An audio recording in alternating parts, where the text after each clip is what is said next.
Hey everybody, TH here. I am really in need of Tracy Byrnes right now to help us figure out WTF, gas prices, groceries, everything, the current market right now. It is March 12th, 2026. We are at war with Iran. We're involved in a lot of overseas stuff. But oil, I think, is top of mind right now. So, do you want to give us your thoughts on the current state of the nation financially, anyway? Okay, so like a bunch of things. One, March 12th has historically been the day that the market has bottomed when the proverbial you know what hits the fan. You could say shit. So, Yeah. okay, that. So I don't know what that's worth, but that's been a thing. Um, so maybe we're starting to settle into this. So the one thing about the market that everyone should understand. So I always say, first of all, in times like this, you should be watching the Food Network and not news because it'll give you so much anxiety. And if you watch different networks, you get entirely different stories. So you have no idea what's going on. You're better off learning how to make a nice puttanesca than giving yourself anxiety and taking meds. Now, Love if it. indeed you do get involved with this, the one thing you need to know about the market is it's like a little kid. It just needs to know what's going on. And right now it doesn't.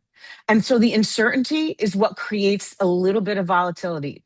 Now, volatility, by the way, very different from risk. Volatility is it gets bumpy. We're going up and down. We don't know what we're doing. Risk is an entirely different thing. So volatility, not necessarily risky, could actually create opportunity, right? When your favorite shoes go on sale at Nordstrom's, you go buy them. Right. Favorite stocks go on sale during times like this, you should be thinking, so this isn't risk so much. The geopolitical, what's going on geopolitically though is affecting us. So the price of oil is priced on a global scale across the world. We have enough oil here at home. It's not a supply issue for us. But because we are priced with everyone else, if we just priced at home, we'd probably be just fine. But because we have to price with everyone and out there, it's so effed up right now, Hmm. prices are going higher. A lot of the reason the prices are going higher is insurance costs on these tankers that are shipping. It is expensive. There's a war risk premium on the insurance for these ships. So Oh, much like if you were, a shitty ass driver and your insurance company put a premium on you to drive to work every day, it's kind of the same thing, although 50 times scarier hmm. because of the risk to take these boats through that Strait of Hormuz. Right. So Right. insurance prices are going up on these boats, which then becomes a shipping and logistic issue because they don't want to ship. Right. All that translates into your gas prices at the pump and therefore shipping costs on your groceries. And I think at the end of the day, those are the two things we care about. Yeah. Get my gas prices down, get the cost of my eggs down so I can eat 42 egg whites a day, and then we'll all be happy. But we're not there yet, TH. No, we're not there yet. And I also do feel very overwhelmed when they do speak on the news, Mhm. when I do listen. Um, I like the clarity of it. Anyway, my favorite or only go-to station is News Nation. I just feel like they represent all sides. I like that they air everything. And then you can make your own decisions because they're Right. literally giving you what actually happened and then you figure it out. I don't need somebody else's interpretation, but it just feels so much bigger and so far away from us. But like you said, it's how much my eggs cost and how much it costs me to fill up my tank of gas. My gas now is going to cost me probably $20 more. So maybe I don't drive unnecessarily. Maybe if I know I need to go out and run errands, it's all in the same location and I'm efficient with my driving, if you want to be mindful of that. So yeah, so should we be worried? I mean, we don't know how long this is going to last. No one can predict that, right? Mm-mm, not at all. Right. So this is where you say, I'm well diversified. You don't want it all in three stocks because those three stocks might be getting beat up right now. You want to be well diversified and not take major risks right now. I would also say that if you have cash on the sidelines, like we said, there's buying opportunities out there. This is not going to last forever. We know that. This can't last into the midterms. They're just not going to want that to happen because it will be a voting issue. So this has to end.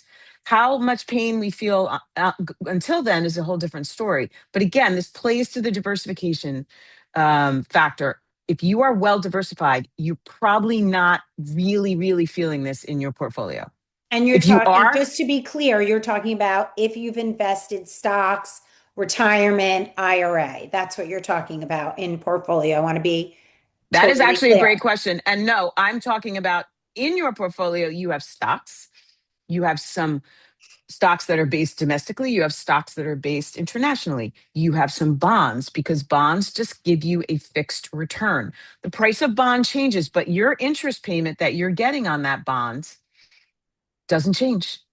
Whether the world is upside down or not, you get your little interest payment. When we were kids, they used to say they clip coupons. Our grandparents clip coupons. It's the I same clipped thing. coupons. Okay. It's the same thing. So when the stock market is like funky, you have this piece of your portfolio that's like the slow and steady worker, and your interest payments keep coming, and that's okay. Even dividend stocks are a great thing to own for diversification. The price of the stock may be funky, but you're getting that dividend payment for the most part. And I get my little dividend, and I just keep getting paid to wait this out. I take my slow and steady. Like I think sometimes there's FOMO and you want all the big names, especially when things are good, right? All the big fancy high flyer, Nvidia and Palantir, all the words they throw around at cocktail parties. And then you buy all that stuff, and then that stuff's the first to go when the market comes down. Faster it goes up, the faster it comes down. It's just like science class. And so the slow and steady that feels so boring, and not at the end of the day, you're gonna be really happy you own some boring. So now's probably also a good time to speak to your financial advisor, right? Which you are one of. And what are like the top questions that we should be asking our financial advisors? Because I have such a diverse portfolio with two different money managers. So I don't know all the ins and outs. I know how much is cash. I know how much is bonds. I know, how they're broken up in category, but like in light of everything that's going on, are there top questions we should be asking our financial advisor right now? I think that is such a great question. And absolutely, if nothing else, ask them what they're thinking. What are you guys thinking about all this? How are you planning? How are you game planning? How are you setting yourself up to take advantage of this volatility? Because again, price market comes down on a good day. You got some money. If the market's down and all my favorites are down, I should be buying. So what are they doing? You want to make sure they're being active. You don't they if they're on the golf course, I'd be really angry. Like make sure they are actively paying attention to what you have. We are like 24/7 knee deep in these things, making sure that no one's going to lose sleep at night because that's to me the most important thing. I'm not in your bed and I don't know what makes you nervous. So you have to articulate that. I'm very nervous right now, or I'm doing fine. Should I be worried? Say it. Tell them because they don't know otherwise. And then they'll go play golf. Okay, so you are a financial expert, you're a CDFA, you have your MBA, you're a financial expert and investment advisor. How can people get in touch with you to maybe help guide them with their investments, their retirement planning, and the WTF of today's market? Right? Like even just to talk you off the ledge, I'm happy to have that conversation. I am at Tracy Byrnes on LinkedIn, and the website is Tracy Byrnes Wealth, all one word. And it's Byrnes Burns. Actually, we spell Tracy differently, don't we? I'm TRACY wealth.com. Yes. Reach out anytime, anytime. And Tracy's information will be in the description and in the captions and everywhere this is posted. So stay tuned, get in touch with Tracy, and take the time to ask the questions because if you Mhm. don't have money, you don't know about the money, if something happens to your partner, your spouse, whoever it is, you're going to get a lot of questions that you don't know how to answer. You don't have to be the expert, but you do have to know general terms and generally where your money is. So be Mhm. sure to reach out to Tracy and thank you for joining me, TH, and Women for Women today.